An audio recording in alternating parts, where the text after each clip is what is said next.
চন্দ্রহাটি গ্রামের মধ্যে দিয়ে বয়ে গেছে একটি নদী। এই নদীর একটা ঘাটের পাশে চুপচাপ বসে আছে শ্যামাপদ। সময়টা বিকেল, পশ্চিম দিকে সূর্যটা ধীরে ধীরে অস্ত যাচ্ছে, ধীরে ধীরে আলো কমে আসছে। আর তাই মাঠে কাজ করা মানুষগুলো সবাই বাড়ি ফিরে যাচ্ছে।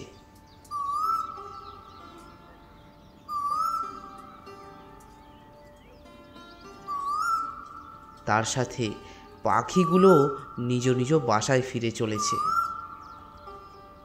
শ্যামাপদ নদীর একদম ধারেই বসেছিল। এক হাত দূরেই নদীর জল মন্থর গতিতে বয়ে চলেছে। আর এই নদীর মতো শ্যামাপদর চোখ বেয়েও জল বয়ে পড়ছে। তার চোখে মুখে দুঃখ, কষ্ট এবং অসহায়তার ছাপ। উস্কো খুস্কো চুলদাড়ি যে কত মাস কাটেনি তার ঠিক নেই। শরীরে জামা কাপড়ের বালাই নেই, শুধু একটা ধুতি পরে পা দুখানা একটু ভাঁজ করে সামনে দিয়ে বসে ছলছল চোখে নদীর দিকে তাকিয়ে আছে শ্যামাপদ। এমনিতেই শ্যামাপদর বাড়ির আর্থিক অবস্থা খুব একটা ভালো ছিল না। তার উপর ইদানিং তার পরিবারের খুবই খারাপ কিছু জিনিস ঘটে চলেছে, এবং তার থেকে যে সে কিভাবে উদ্ধার হবে তা কিছুই বুঝে উঠতে পারছে না শ্যামাপদ। আসলে সব ঘটনার সূত্রপাত এই নদীর ঘাট থেকেই।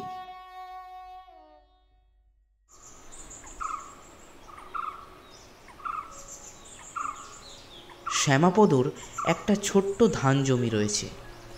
একদিন সে তার সেই ধান জমিতে কাজ সেরে এই ঘাটেই স্নান করতে এসেছিল। ঘাট বলতে নদীর একটা পাড়ে একটা দুটো বাঁশ পোতা আর মানুষের নিয়মিত ওঠানামায় জায়গাটা জলে নামার মতো হয়ে গেছে।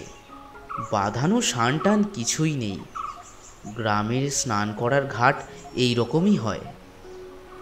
ডাঙার উপরে গামছাটা রেখে সে কোমর জলে নেমে দাঁড়িয়ে প্রণাম করছিল।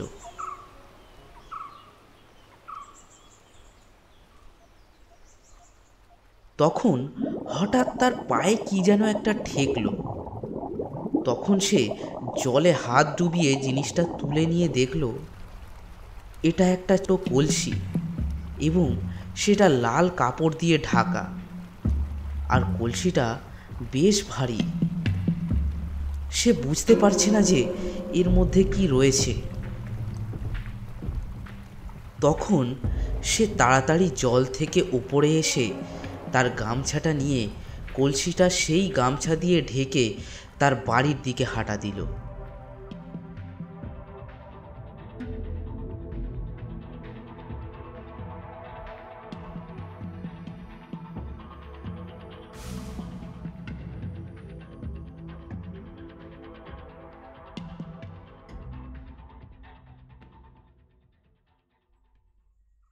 নদী থেকে বাড়ি যাওয়ার পথে ডান দিকে একটি কালী মন্দির পড়ে, এবং তার পাশেই একটা মুদিখানা দোকান রয়েছে।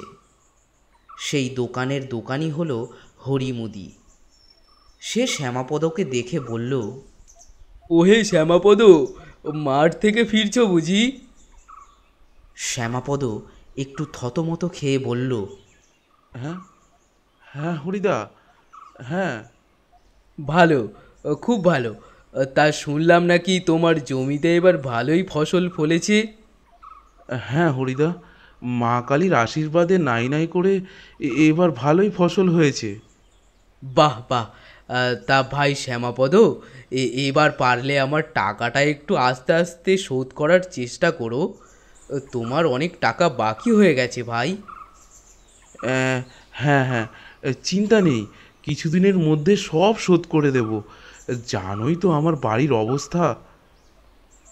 জানি ভাই, চিন্তা করো না, মা সব ঠিক করে দেবেন। তা তোমার গামছায় কি আছে ভাই? অমন ঢাকা দিয়ে নিয়ে যাচ্ছ কেন? ইয়ে, না না, কিছু না। ওই একটা পেঁপে ওই মণ্ডলদের খেতে হয়েছে, ওখান থেকে নিয়ে এলাম। তারপর শ্যামাপদ সেখানে আর না দাঁড়িয়ে সেখান থেকে হন হন করে চলে গেল।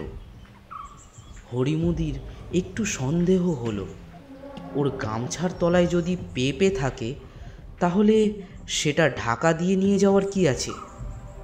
কিন্তু আবার তার মনে হলো, না, শ্যামাপদ গরিব হলে কি হবে, সে মানুষটা খুবই ভালো। আর কথাটা সত্যি, শ্যামাপদ সত্যিই খুব ভালো মানুষ। তবে কলসিটা পেয়ে সে একটু ভয় পেয়েছিল, তাই সে হরিমুদিকে কিছু বলতে পারেনি।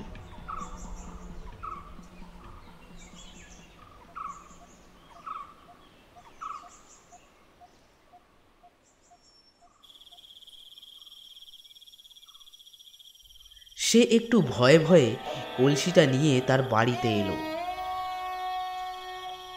বাড়িতে তার স্ত্রী শয্যাশায়ী, গত মাস দেড়েক ধরে। এই ছোট্ট বাড়িতে কেবল তারা দুজনেই থাকে। তাদের তিনবার সন্তান হয়েছে, কিন্তু 3টে বাচ্চাই 1 মাসের বেশি বাঁচেনি। আর এই ব্যাপারটা নিয়েও স্বামী স্ত্রী দুজনেই খুব হতাশ হয়ে থাকে। ঘরে ঢুকে সে তার স্ত্রীকে বলল, গিন্নি, গিন্নি, এই দেখো, নদী থেকে একটা কলসি পেয়েছি। কি কি কলসি পেয়েছো? কি হবে কলসি দিয়ে? আরে দেখো না, নদীতে নেমে নাইতে গিয়ে এই কলসিটা পেলুম। কলসিটা দেখে তো খুব দামি মনে হচ্ছে, আর ভেতরেও কিছু আছে মনে হচ্ছে। কিন্তু জানো তো, আমার একটু ভয় করছিল, তাই কোথাও খুলে দেখিনি। গামছা দিয়ে ঢাকা দিয়ে নিয়ে চলে এলাম। কি করি বলো তো? খুলে একবার দেখো কি আছে। শ্যামাপদ কলসির মুখের কাপড়টা খুলে কলসিটাকে কাত করে বিছানার উপর ঢেলে দিল। তখন কলসির মধ্যে থেকে প্রথমে কিছুটা ছাই পড়ল বিছানার উপর, আর তারপর একটা সুন্দর ঝলমলে বেশ ভারী একটা সোনার হার। কতদিন সেটা ওই কলসির ছাইয়ের মধ্যে ছিল সেটা শ্যামাপদ বুঝতে পারছে না, কারণ এত সোনা এর আগে শ্যামাপদ বা তার স্ত্রী কোনো দিনই দেখেনি। তারা প্রচণ্ড ভয় পেয়ে গেছিল। এত দামি একটা জিনিস যে তাদের এই কুঁড়ে ঘরে রয়েছে, সেটাই তাদের দুজনকে ভীত করে তুলেছিল। তার স্ত্রী একটু অসুস্থ ছিল, ভালো করে কথাও বলতে পারছিল না। কিন্তু ওই সোনার হারটা দেখে সে বলে উঠল, হ্যাঁ গো, এটা কি সত্যি সোনার হার? আর আর এইগুলো কিসের ছাই? হে মা কালী, এ এ যে অস্থি ছাই, বিছানার উপর পড়ে গেল যে। এবার কি হবে? কি আর হবে, একটু পরিষ্কার করে নিলেই হবে। কিন্তু এই এই যে এত দামি একটা হার, এটা নিয়ে কি করবে গো? সেটাই তো ভাবছি গিন্নি, এত দামি একটা জিনিস বাড়িতে রাখা উচিত হবে না। একটা কাজ করি, কাল একবার মোড়ল মশাই আর গ্রামের কিছু লোকের সামনে ব্যাপারটা বলি, দেখি তারা কি করতে বলে। লুকিয়ে রেখে লাভ নেই, বুঝলে? আচ্ছা, আমি বলি কি, এটার দাম কত হতে পারে গো? না না গিন্নি, ও ও কথা একদম ভেবো না। জিনিসটা আমাদের নয়, এটা বিক্রি করে আমরা বড়লোক হব, এটা উচিত হবে না। আর তাছাড়া এর দাম যে কত হবে তার সম্বন্ধে আমার কোনো ধারণাই নেই গো। আমি কি কোনোদিন এরকম সোনা দেখেছি? ঠিকই বলেছ, কিন্তু আমি কি বলি, আমাদের যা অবস্থা, এর থেকে যদি একটু সোনা নিয়ে রেখে দিই তাহলে কি খুব খারাপ হবে? আমাদের এখনো কোনো সন্তান হয়নি, কিন্তু যখন হবে তাকে মানুষ করার জন্য যে আমাদের কাছে কানাকড়িও নেই। দেখো গিন্নি, এটা তুমি ঠিকই বলেছ, আমাদের কাছে এখন টাকা পয়সা নেই। কিন্তু আমাদের আর চিন্তা করতে হবে না, বুঝলে? আমাদের জমিতে এবার ভালোই ফসল ফলেছে, যা মনে হচ্ছে সব ধার শোধ করেও আমাদের কাছে বেশ কিছু টাকা থেকে যাবে। আর তাছাড়া এটা আমার যা মনে হচ্ছে কোনো মৃতদেহের অস্থি কলসি, আর এই হারটা নিশ্চয়ই সেই মৃত ব্যক্তির খুব প্রিয় জিনিস ছিল, তাই হয়তো দাহ করার সময় এই হারটাও তার সাথে দিয়ে দিয়েছিল। ঠিক আছে, কাল না হয় গ্রামে সবার সাথে কথা বলে জিনিসটার কোনো ব্যবস্থা করো, কিন্তু এখন এটা কোথায় রাখবে? আমার খুব ভয় করছে গো। আচ্ছা, একটা কাজ করি, এই কলসিটা এই খাটের নিচে লুকিয়ে রাখি, কি বলো? তুমি সারাক্ষণ ঘরেই আছো, চুরির ভয় নেই। আর তাছাড়া এই গ্রামে তো আমাদের সবাই চেনে, কেউ স্বপ্নেও ভাবতে পারবে না যে আমাদের কাছে এত দামি একটা জিনিস থাকতে পারে। কাল এর একটা কিছু ব্যবস্থা করে দেব।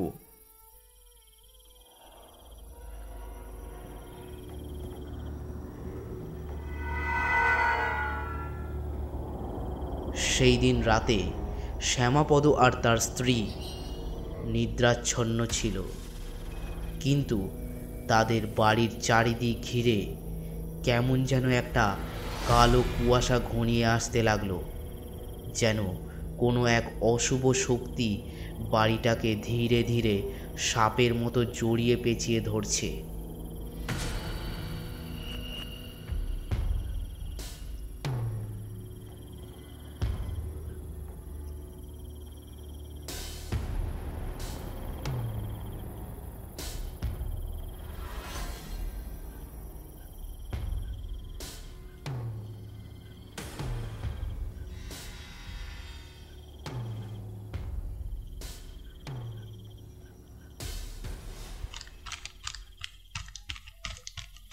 অনেক গভীর রাতে চারিদিক পুরো নিস্তব্ধ হয়ে গেছে, কিন্তু শ্যামাপদর ঘুম ভেঙে গেল একটা মাত্র শব্দে। ঘুম ভেঙে পাশে তাকিয়ে দেখল তার স্ত্রী সেখানে নেই। শ্যামাপদ তাদের বাড়ির বাইরে এসে দেখল তার স্ত্রী তাদের উঠোনে বসে হাত দিয়ে মাটি খুঁড়ছে। শেয়াল যেমন মাটি খোঁড়ে ঠিক তেমনি, এবং তার স্ত্রীর চুল হাওয়ায় উড়ে চলেছে। সে দেখল তাদের উঠোনে অনেকগুলো জায়গায় মাটি খোঁড়া, যেন কেউ কিছু খুঁজে চলেছে। গিন্নি, এটা এটা তুমি কি করছো? শ্যামাপদর ডাক শুনে তার স্ত্রী উঠে পেছন ঘুরে দাঁড়ালো। তার স্ত্রীর চোখ লাল, খোলা চুল বাতাসে উড়ে চলেছে। তারপর তার স্ত্রী ভয়ানক গলায় বলল, কোথায় রেখেছিস? হ্যাঁ, কোথায় রেখেছিস? ওটা ওটা আমার জিনিস, আমাকে দিয়ে দে, নইলে তোর বউকে আমি মেরে ফেলবো। দে দে, আমাকে দিয়ে দে। এরপর তার স্ত্রী মাটিতে লুটিয়ে পড়ল।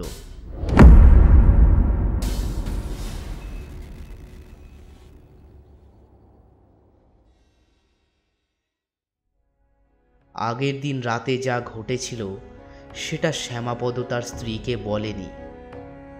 সে তার স্ত্রীকে ঘরে এনে বিছানায় শুইয়ে দিয়েছিল। তার স্ত্রী এমনিই অসুস্থ ছিল, তার উপর রাতের সেই ঘটনায় মনে হয় তার স্ত্রীর খুব কষ্ট হয়ে গিয়েছিল, তাই সে তখনও নিদ্রাচ্ছন্ন ছিল। শ্যামাপদ বুঝতে পারেনি রাতে ওটা কি হয়েছিল। তার জমিতে অনেক কাজ রয়েছে, তাই সে চলে গেল তার ধান জমির দিকে। আগের দিন পাওয়া সেই ঘটির কথা তার আর মনে নেই।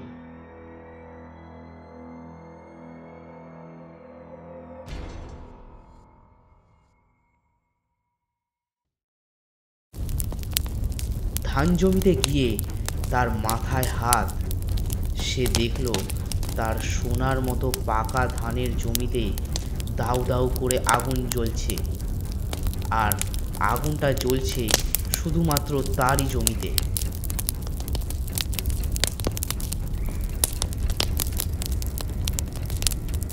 না, আর কিচ্ছু নেই। এই ধান জমি তার শেষ ভরসা ছিল, কিন্তু এবার কি হবে, কি করবে সে?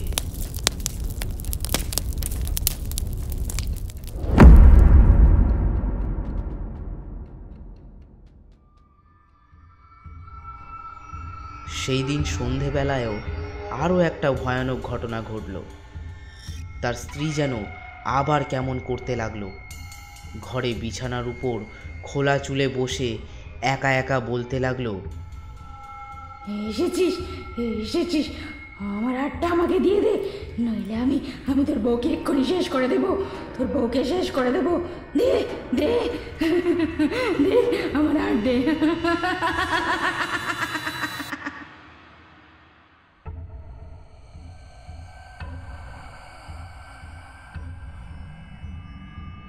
শ্যামাপদ কিচ্ছু বুঝতে না পেরে গ্রামের এক গুণিনকে ডেকে নিয়ে এসে তার স্ত্রীকে সেই বিছানার উপরেই ঘরের খুঁটির সাথে বেঁধে রেখে দিল।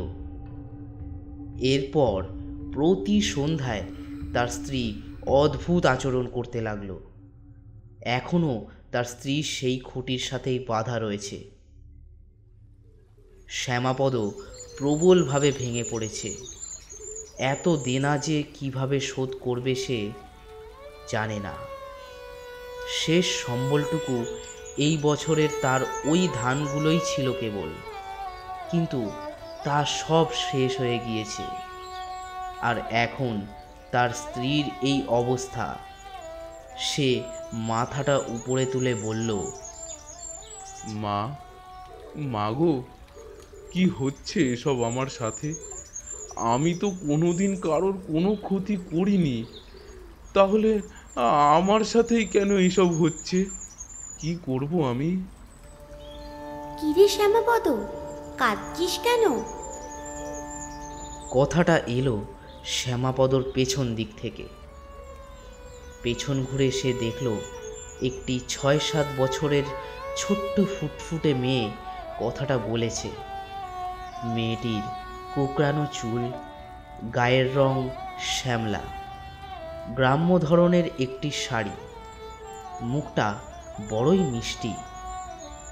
তার সেই মুখটা দেখে শ্যামাপদর মন থেকে যেন সব চিন্তা কোথায় দূরে চলে গেল। তারপর শ্যামাপদ বলল, তুমি কে হে খুকি? তোমার নাম কি?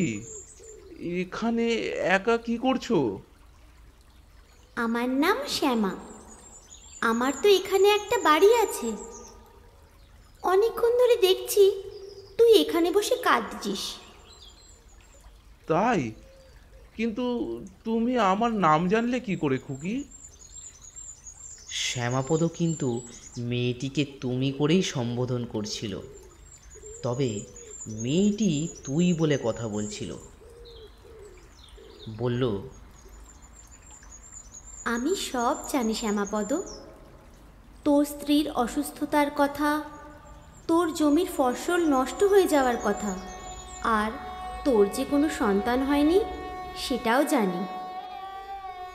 শ্যামাপদ তখন অবাক হয়ে সেই মেয়েটার দিকেই তাকিয়ে রইল। এতটুকু একটা ছোট্ট মেয়ে এত কিছু জানলো কি করে? মেয়েটি আবার বলল, তোর বাড়ির বিছানার তলায় যে অস্থি কলসটা রেখেছিস ওটা এক্ষুনি নিয়ে নদীতে প্রবাহিত করে দে, তাহলে তোর সব সমস্যা চলে যাবে। আর হ্যাঁ, এখন কার্তিক মাস, পরের কার্তিক মাসে তুই একটা কন্যা সন্তান লাভ করবি। এত সমস্যার মধ্যে শ্যামাপদ নিজেই সেই অস্থি কলসির কথা ভুলে গেছিল এবং সে ভাবল, এটার কথাও মেয়েটি জানলো কি করে? এটা তো তার স্ত্রী আর সে নিজে ছাড়া আর কোনো তৃতীয় ব্যক্তি জানে না। সে ভুল দেখছে না তো? তখন সে তার একটা হাত দিয়ে চোখ মুছে নিল, আর চোখ থেকে হাত সরাতেই সেই শ্যামা নামের সেই ছোট্ট মেয়েটিকে আর দেখতে পেল না। তবে সে দেখল তার সামনে যেখানে মেয়েটি দাঁড়িয়েছিল সেখানে এক জোড়া ছোট্ট পায়ের ছাপ এবং সেই পায়ের ছাপ পেছন ঘুরে রাস্তায় উঠে গেছে। তখন সে সেই পায়ের ছাপ যেদিক যেদিক গেছে সেই দিকে যেতে লাগলো।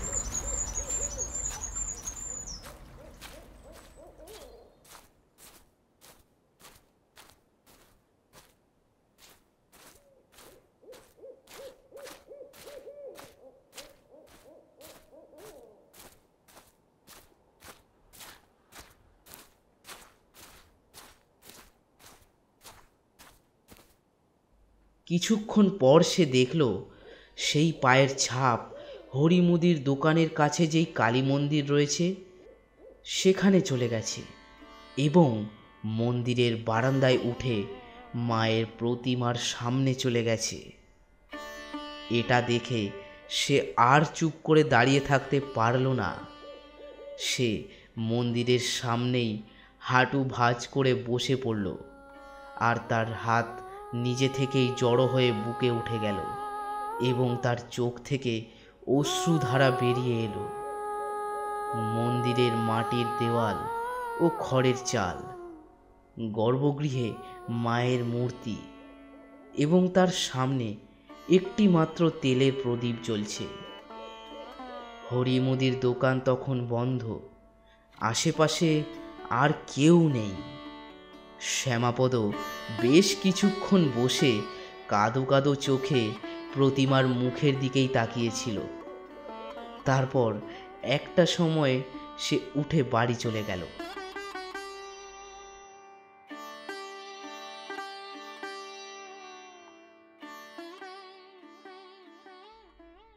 বাড়িতে তার স্ত্রী তখনও বিছানায় হাত বাঁধা অবস্থায় বসেছিল এবং শ্যামাপদকে দেখে চেঁচিয়ে পাগলের মতো বলে উঠল, এসেছিস এসেছিস, আমার হাতটা আমাকে দিয়ে দে, নইলে আমি আমি তোর বউকে এক্ষুনি শেষ করে দেবো, তোর বউকে শেষ করে দেবো, দে দে দে আমার হাত দে।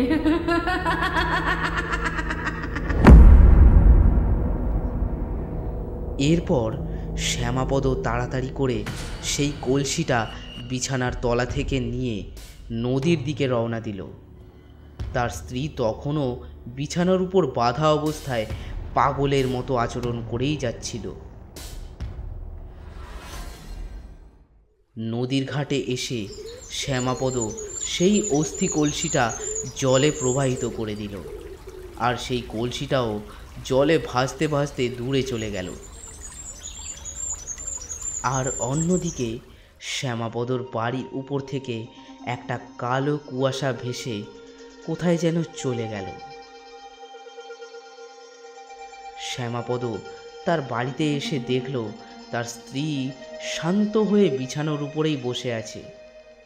সে বুঝতে পারল আর চিন্তার কোনো কারণ নেই।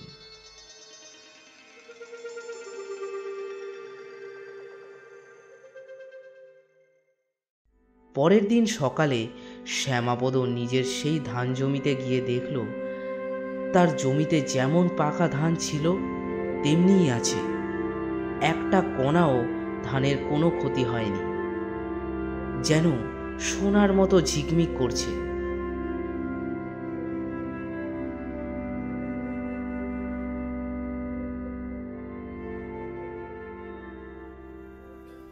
শ্যামা নামের সেই ছোট্ট মেয়েটির কথা মতো পরের কার্তিক মাসে শ্যামাপদর বাড়িতে একটি ফুটফুটে কন্যা সন্তান জন্মগ্রহণ করল।